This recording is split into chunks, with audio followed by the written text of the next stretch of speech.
भगवान कृष्ण रोज चोरी करने जाते ग्वालों को साथ लेकर, आज इसके घर कल उसके घर। और गोपियां कहती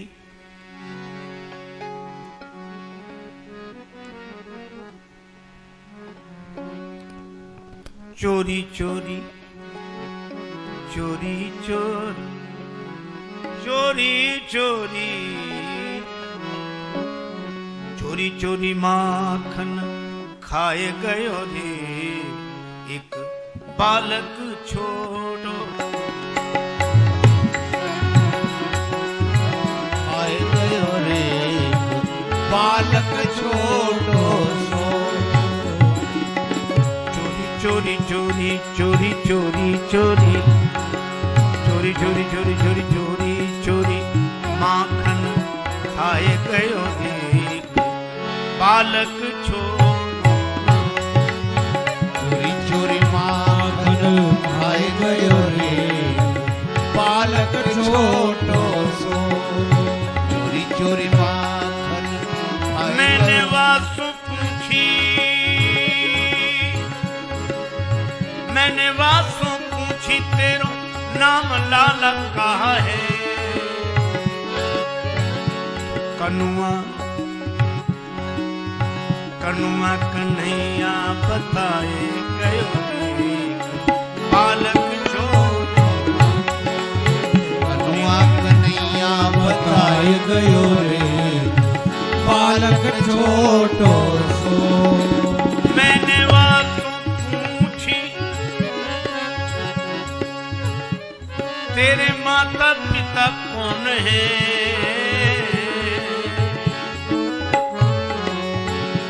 तो नंद यशोदा बताए गयो रे बालक छोड़ो। नंद यशोदा बताए गयो रे बालक छोटो सो। मैंने वासु पूछी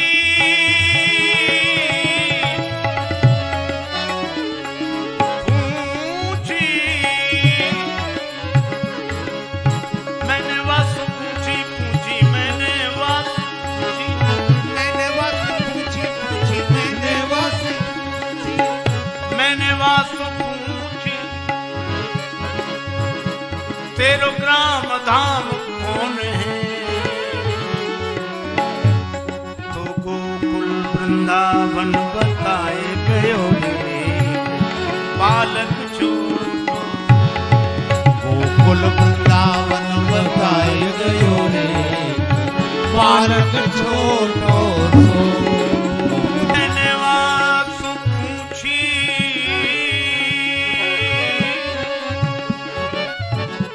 पूछी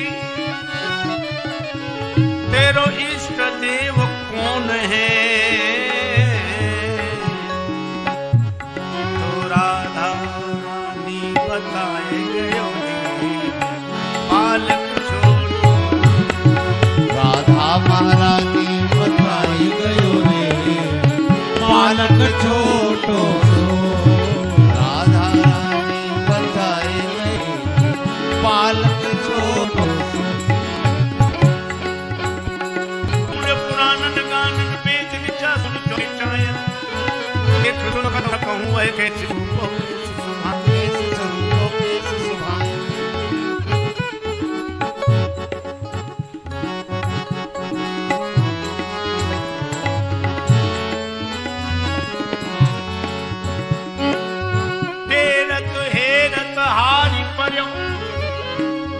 रस खान बतायो न लोग लुगायन। देखो दुर्यो सोई कुंज कुटीर में बैठो पलोट तो राधिका पायन। राधे महारानी बताए गयो राधा महारानी बताए गयो रे बालक छोटो सो। चोरी चोरी माखन खाए गयो रे बालक छोटो सो।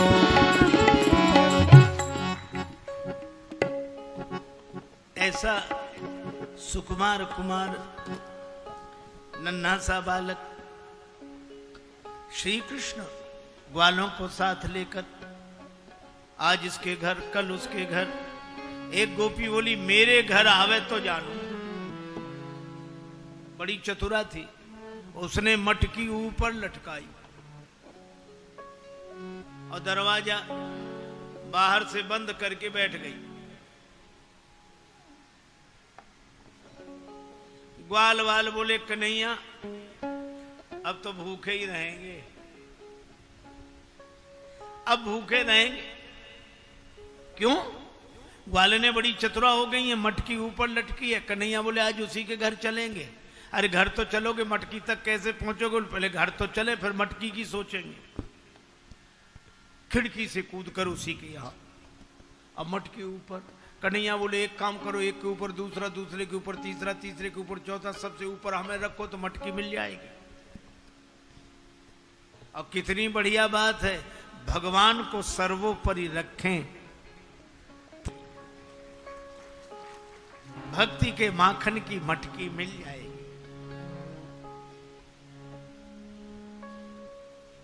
ऐसे ही किया कन्हैया सबसे ऊपर। लेकिन एक और समस्या, ग्वालिन ने मटकी के गले में घंटी बांध रखी कि मटकी कोई छुएगा, मटकी हिलेगी, घंटी बजेगी, हमें सूचना मिलेगी, हम पकड़ लेंगे।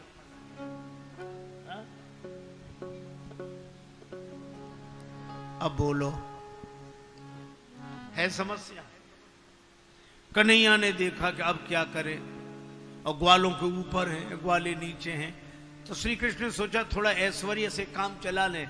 तो कन्हैया ने कहा कि देख मटकी मैं तुझे पकड़ूंगा, घंटी तू बजना मत, मैं माखन निकालूंगा, घंटी बजना मत, मैं माखन ग्वालों को खिलाऊंगा, घंटी बजना मत। और घंटी ने भी मानो मौन स्वीकृति दे दी कि नहीं बजेंगे। घंटी भी तो उसी की बजती है जिसकी भगवान चाहे। नहीं बजी घंटी, कन्हैया निकाला, घंटी नहीं बजी। माखन ग्वालों को खिलाया, घंटी नहीं बजी। कन्हैया ने सोचा थोड़ा माखन हम भी तो मुख में रख लें। और जैसे ही माखन मुख में रखा, घंटी बजी, टन टन टन टन टन टन। कन्हैया ने कहा कि घंटी तू क्यों बजी? घंटी बोली आपने मटकी पकड़ी, मैं नहीं बजी, आपने माखन निकाला, मैं नहीं बजी, आपने माखन ग्वालों को खिलाया, मैं नहीं बजी। कन्हैया ने कहा जब मैंने माखन खाया तो क्यों बजी? घंटी बोली मैंने सोचा कि अब तो भगवान का ही भोग लग रहा है। अरे जब भगवान का भोग लगे तब भी घंटी नहीं बजेगी तो फिर कब बजेगी? वो तो है ही इसीलिए। तो लक्ष्मण जी भी यही कह रहे हैं कि महाराज राम जी का अपमान होने लगे तो युवक नहीं बोलेगा, हम नहीं बोलेंगे तो कौन बोलेगा? हम ही बोलेंगे। लेकिन लक्ष्मण जी का जोश है, और कितनी बढ़िया व्यवस्था है। युवकों के जोश को जगाना जरूरी है, लेकिन उस जोश के ऊपर होश का नियंत्रण होना चाहिए। राम जी ने कितनी अद्भुत बात कही। तो क्या कहना चाहते हो लक्ष्मण? लक्ष्मण जी ने कहा अगर आपकी आज्ञा मिल जाए तो धनुष की कौन कहे।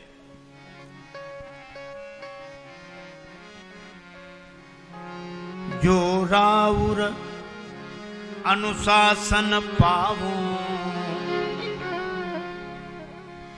कंदुक इव ब्रह्मांड उठावो,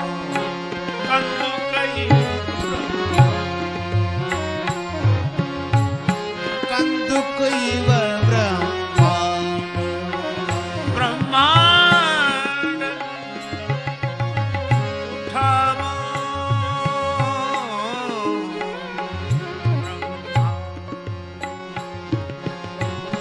कंदुक इव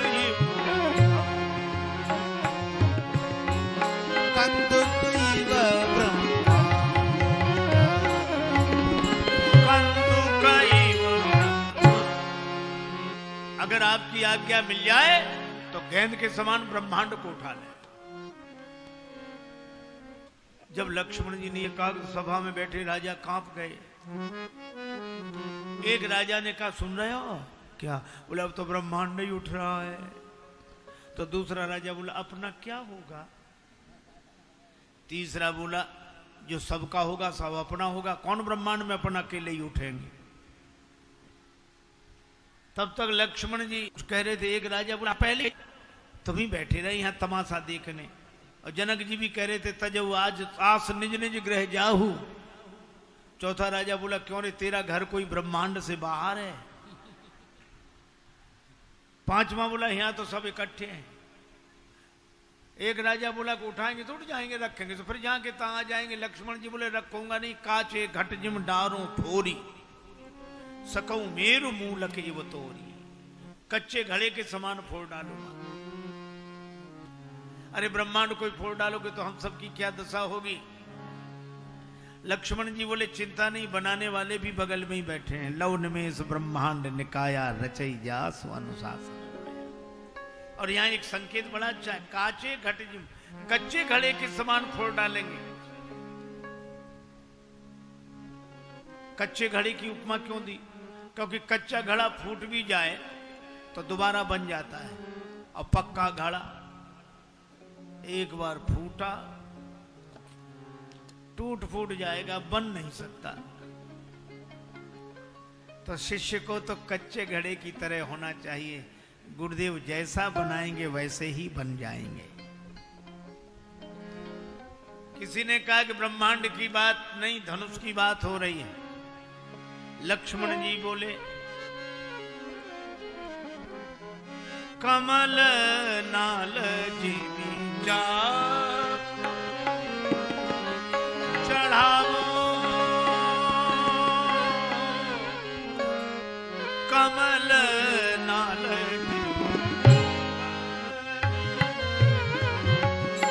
कमल नाल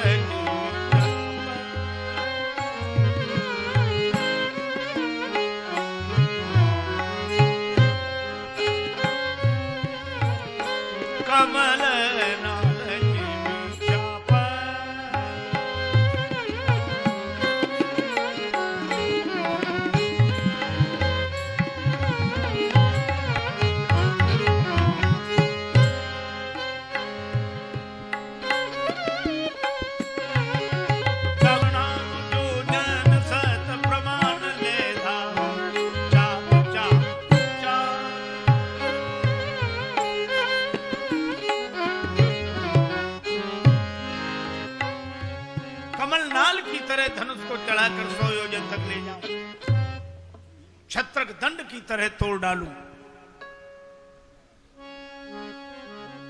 इतनी शक्ति है? लक्ष्मण जी बोले हमने कब कहा कि हमें इतनी शक्ति है? अच्छा शक्ति है नहीं तो इतने बड़े बड़े काम कैसे करोगे? ये तो निराशा की बात हुई। एक आदमी अपनी घोड़ी की तारीफ करता था कि महाराज ऐसे चलती है, हवा से बातें करें, रंग तो देखते ही रह जाओ, कान ऐसे मिले, उसमें गुण ही गुण, गुण ही गुण, कमी सिर्फ एक। कौन सी कमी? तो धीरे से कहता मर गई। तो इतने गुणों का क्या मतलब रहा? लक्ष्मण जी कहते ये भी करेंगे, ये भी करेंगे, ये भी करेंगे, ताकत है? बोले बिल्कुल नहीं। फिर करोगे कैसे? लक्ष्मण जी ने कहा तोरो छत्रक दंड जिम तव प्रताप बलनाथ। आपके बल पर, आपके प्रभाव के बल पर प्रताप आपका होगा और काम हमारा होगा। एक महात्मा कहते थे घी मिर्च मसाला तेरा, फिर देख तमाशा मेरा।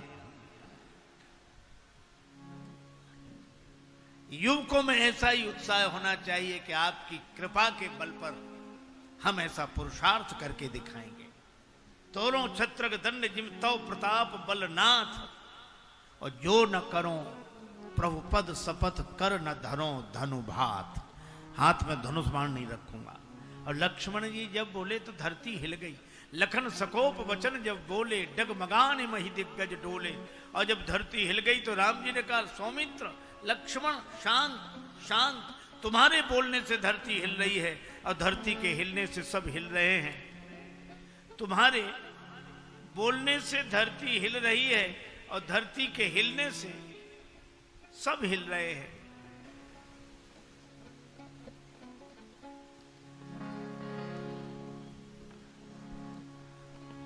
लक्ष्मण जी बोले प्रभु सब तो हिल रहे हैं लेकिन अभी दो नहीं हिल रहे हैं।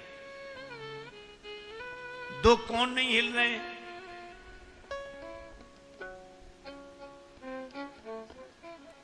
देखो भैया, राम जी ने कहा कि तुम्हारे बोलने से धरती हिल रही है, धरती के हिलने से सब हिल रहे हैं।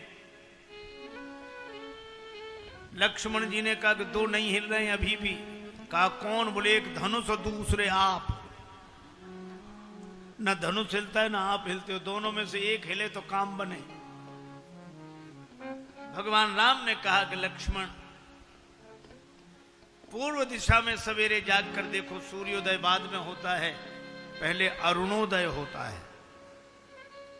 अरुणोदय हुए बिना सूर्योदय नहीं होता।